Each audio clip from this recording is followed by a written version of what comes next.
I was trained by my journalism professors at Franciscan. This is America's Man's Man. I was trained by my journalism professors at Franciscan University to kind of recuse myself from articles where I could not remain impartial and unbiased, because these are I was trained by very provincial people. Not only provincial, local newspaper reporters, but at least the journalism professor that I had at Franciscan University. But the other problem is they're boomers, I don't mean that. I really don't mean that, and I don't intend to mean that in a derogatory manner, but in a kind of missionary way. We have to acknowledge that baby boomers were, the fake news anchors were gods to them, because fake news anchors went unchecked. And to this day, I still hear people in the journalism industry talking about, back in the nostalgic good old days of journalism. Remember when journalism that was real journalism back in the day. It was unbiased. No, there simply wasn't anyone to check the interests, the profit-motivated, self-interested, anti-American interests of the journalism industry.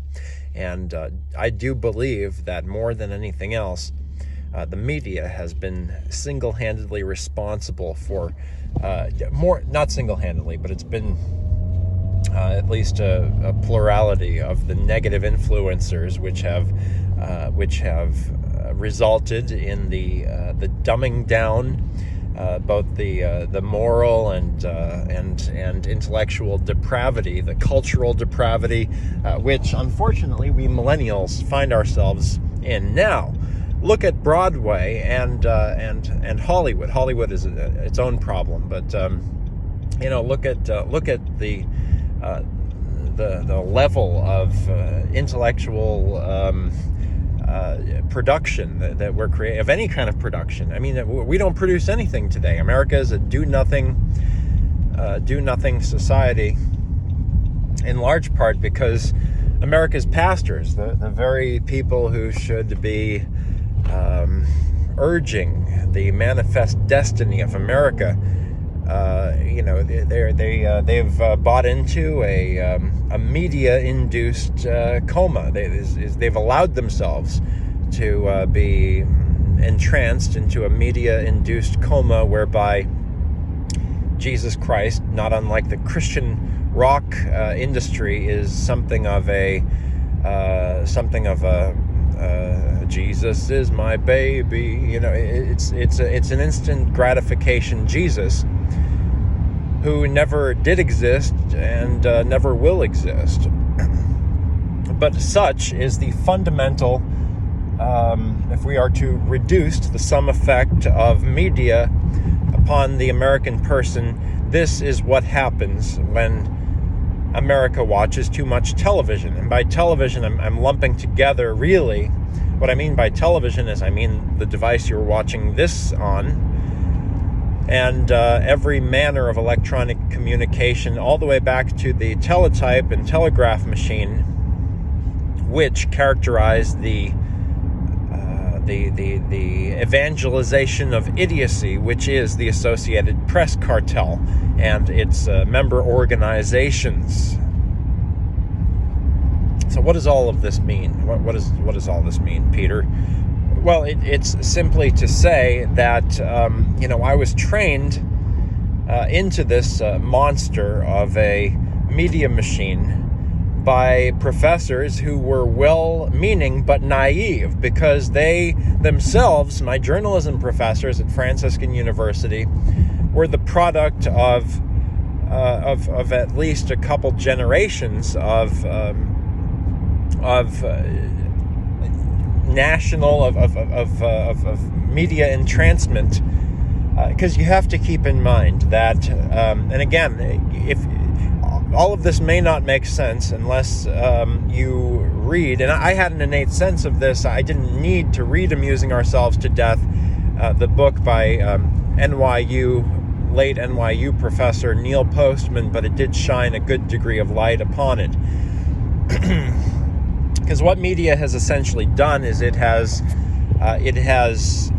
destroyed, or it has all but destroyed, the wisdom that we pass on by way of oral and example tradition, from mother and father to child, and that is a critical way. A lot of times historians will talk about the ways that cultures pass on their traditions, and there's a bond between parents and their children, which media, especially Silicon Valley, is attempting to, along with bureaucrats, are attempting to completely destroy for their own profit motives. All of which to say, again, because I know I'm getting a little bit out of scope here, but there. See, this is such a complicated issue that it's very difficult. I have to give you context. If I don't give you context, and this is going to tie into kind of the point I want to make about my journalism training. If you don't have context, you can't understand. And unfortunately, whereas we used to be contextual creatures, we used to be intelligent creatures, Americans, we are now media brainwashed creatures, and that again, in the very simplest terms, describes the boomer generation more than anything else. They don't know that it's like, would you know that you were brainwashed if you were brainwashed? Well, it's a tricky question, but simply the answer in the case of baby boomers is no. Because the moment you understand that you've been brainwashed, then you start seeking a solution to being brainwashed. You start questioning, by virtue of your God-given survival instinct. Well, gee, why do I fall into these irrational patterns of behavior? These are the questions of any thinking person.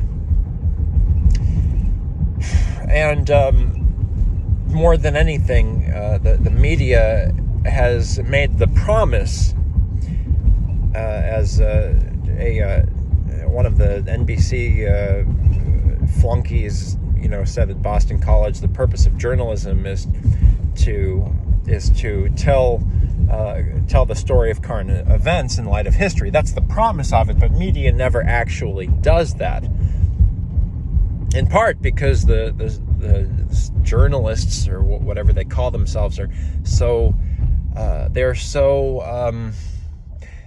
they're so entranced in the rat race of the day-to-day, by virtue of the pay structures, which predicate their survival as professional journalists who have dedicated their life to this, that they know not what they do, because they are trained, just as millennials are trained, to be rats in the proverbial Skinner box, clicking on the device that you maybe are currently holding, or maybe your computer.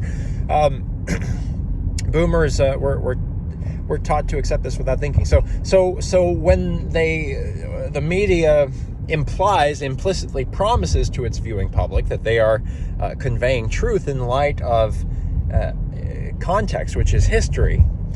We all know what the leftist mob thinks of history. They're literally trying to destroy history. What they're really doing is they're miscommunicating context, and they're doing it intentionally. And they're doing that intentionally in the form of, the latest updates, say, for example, to the AP lexicon, which they announce by wire, and they have to announce. Now, I did a separate video on that, so you could. But again, what they're doing is that they're not being honest in their portrayal of history, because they don't know it themselves, because this is how they've been trained. And training is everything. So now there's really a fine line between a lack of moral wisdom and plain stupidity, because the two are really one and the same when you get down to it. And when you acquire wisdom, you discover you discover that what is wise is what is profitable, and what is truly profitable is wise. What is truly beneficial to humanity, what is truly beneficial to yourself and to other people, is moral wisdom. And so it's all one and the same thing. The scriptures attest to this more than anything else. So, in terms of my journalism training, and again, this is the I can't. If I had a dime for every time I was told, well, what you're saying, Peter, isn't relevant. And, I was told that as an elected representative in Saugus town meeting. And, I took that remark at face value. I said, well, I guess, I don't know what I said. Was it not relevant, really? But what I was also told that in my journalism class at Franciscan University. So we're talking about a cultural-wide epidemic of stupidity, of brainwashing. What I realized is that, well, what I've realized in some is that both of the people who told me this, who had the audacity to tell me that what I was saying wasn't relevant.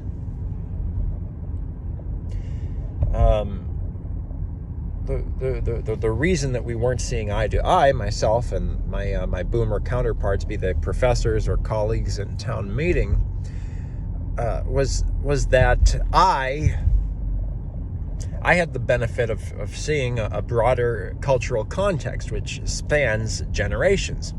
These boomers, unfortunately, were caught up in the false paradigm of a fake media value system, a fake news value system, which has no bearing on reality and is predicated upon the profit motives of a select, not a select few, because that's giving them way too much credit, but people who have the journalism industry, which is, and I say this as a trained and experienced professional journalist, whatever that is. I call myself a former fake news journalist for that reason. An industry which, when you get down to it, never has really been. I want to be more clear. An electronic media industry, to be more precise about my meaning, never really has been serving the interests of the public. From Benjamin Franklin's papers on, what was he doing from the very beginning? He was trolling the pastorate. He went to good faith institutions of faith, churches, and he wasn't there to partake in communion with them. He was there to troll and exploit their authority. And that's what journalism has been doing ever since the early days of journalism. And how do they do so? Well, they do so just like Benjamin Franklin did. They do so by taking advantage of electronic trickery, which the rest of us have not had access to. This is why the fake newspapers are failing now, because remember, the original news bearers were the people you trust and know, people who had the moral authority to be there, unlike the fake news anchor, and those are our pastors, right? They're duly elected by elders. And so so this is the nature of the journalism industry. It's always, all journalism is yellow journalism for this reason. They don't have the authority to be there. They call themselves the Fourth Estate, which I suppose was initially a criticism, like the hub of the universe, and then they adopted that. And why have they been able to maintain this veneer of legitimacy for so long, the journalism industry? Because they have slightly better electronic tools than the rest of us, which they're artificial tools, which unfortunately our man-made, God-given minds are sometimes are susceptible to manipulation by. So the journalism industry has never. You say, well, Pete, what about newspapers? And again, it's the teletype. Read Amusing Ourselves to Death, and you'll find what I'm talking about. So I'm standing very rather dependently here upon the shoulders of Neil Postman and Amusing Ourselves to Death, and in making these sweeping but rather true true statements. The journalism industry they're bad people, and I've known enough of them to understand this. And I say this as someone who's been trying to tell the truth in the industry for the long time. And I know some of you don't want to hear this, but that's simply not what journalism is designed to do.